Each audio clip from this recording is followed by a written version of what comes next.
La vie d'un chariot élévateur n'est pas de tout repos. Il lui faut soulever de très lourdes charges, parfois 24 heures sur 24, changer constamment de direction, voire subir sans problème toutes sortes de collisions. Robustesse et longévité sont donc ici deux critères essentiels. Aujourd'hui, environ la moitié des engins de manutention ne sont plus achetés, mais font l'objet d'une location. Cela signifie que l'utilisateur loue ou prend en leasing le chariot selon ses besoins, pour une durée pouvant aller de quelques heures à une dizaine d'années. Or, même après avoir été utilisé un certain temps, un engin peut très souvent avoir une seconde vie. À Vélizy, près de Paris, nous embarquons à l'instant deux chariots. Ces machines, retournées à Jungheinrich par un client, ont fait l'objet d'un examen en vue d'une éventuelle remise en état. Deux facteurs sont ici décisifs. Le chariot doit être dans un état permettant une remise à niveau de qualité et il doit pouvoir être revendu à un client final. L'avis ayant été positif et après enregistrement des données de la machine dans le système SAP, c'est le centre Jungheinrich de reconditionnement occasion de Dresde qui a pris en main la coordination. Là, à Klipphausen, près de Dresde, un ordre de production a été émis, cette production planifiée et un ordre de transport attribué.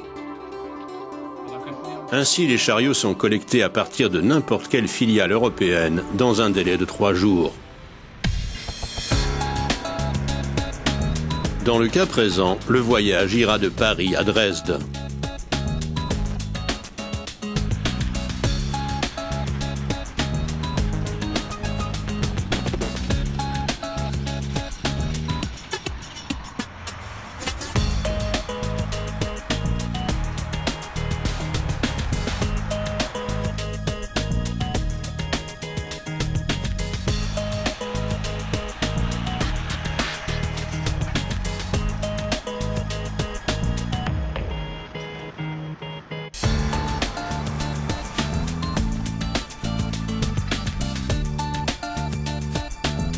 À Klipphausen, en Saxe, se trouve depuis 2006 l'atelier de reconditionnement Jungheinrich, où les chariots d'occasion sont remis en état de façon industrielle.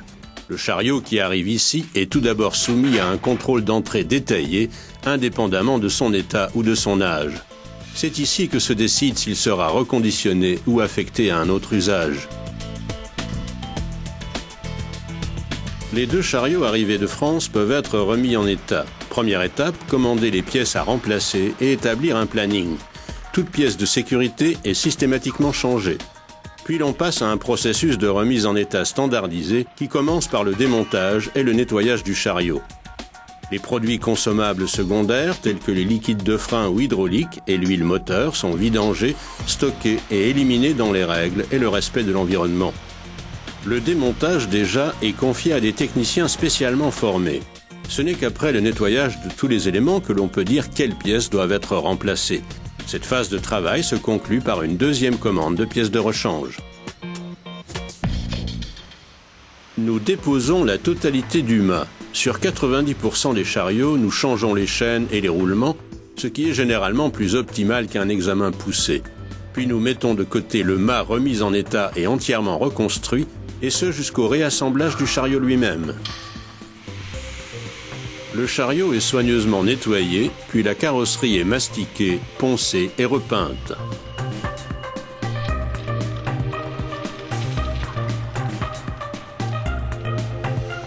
La peinture au pistolet lui redonne l'aspect du neuf.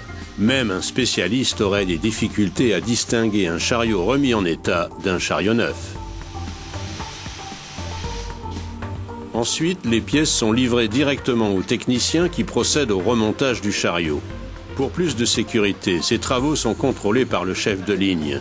Il n'est pas rare qu'une troisième commande de pièces de rechange soit nécessaire à ce stade.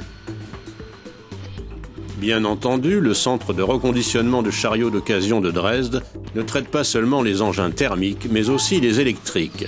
Élément tout à fait central de ces derniers, et notamment au point de vue financier, la batterie. Elle aussi est soumise à un contrôle visuel au moment de l'entrée, puis elle est envoyée à un sous-traitant spécialisé. Là, elle est nettoyée puis soumise à un examen poussé. Tension, densité de l'acide, surface, connecteurs, câbles, prises et coffres. Les pièces défectueuses sont changées. L'on donne à la batterie une nouvelle charge de compensation, puis elle est désulfatée. Le coffre est repeint. On procède à un contrôle de l'isolation, puis l'on renvoie la batterie au centre de reconditionnement. Les chargeurs sont également soumis à une réflexion esthétique et technique et reçoivent un nouveau certificat de conformité. La remise en état à Dresde se termine par un test de fonctionnement du chariot avec sa charge nominale. Ici, pas de différence de qualité. Toutes les machines quittent Dresde avec un niveau de qualité maximum, car en matière d'occasion aussi, c'est ce que revendique Jungheinrich. Muni de son certificat de conformité occasion, le chariot quitte le hall de montage et est prêt à partir. Au moment de la livraison, nous contrôlons une dernière fois l'ensemble des fonctions, ainsi que l'aspect visuel de la machine pour vérifier que rien ne manque. Depuis début 2008, le Centre européen de reconditionnement occasion s'est agrandi. Outre une surface de production plus étendue, le site dispose désormais d'un showroom et d'un grand entrepôt pour son stock. Cela garantit une grande disponibilité des chariots, tant à l'unité que pour des parcs entiers, comme pour la location saisonnière par exemple. En règle générale, les équipes commerciales Jungheinrich commandent les chariots reconditionnés directement par SAP.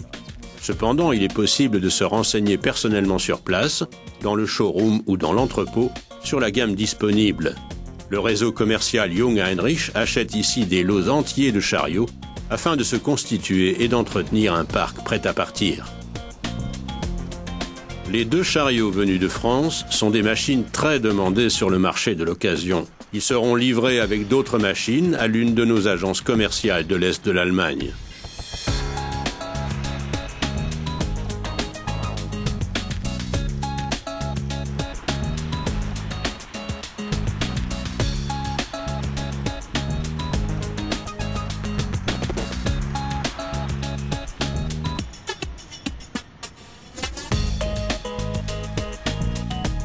Le terminus est le site Jungheinrich de Velten, aux portes de Berlin. Ici, les chariots rejoignent le parc prêt-à-partir local.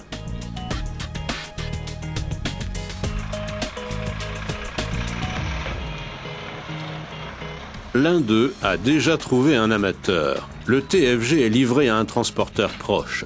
Un conseiller commercial Jungheinrich avait constaté que par rapport aux besoins du client, le choix d'un engin d'occasion était judicieux. Ainsi, le client bénéficie de la solution la plus économique.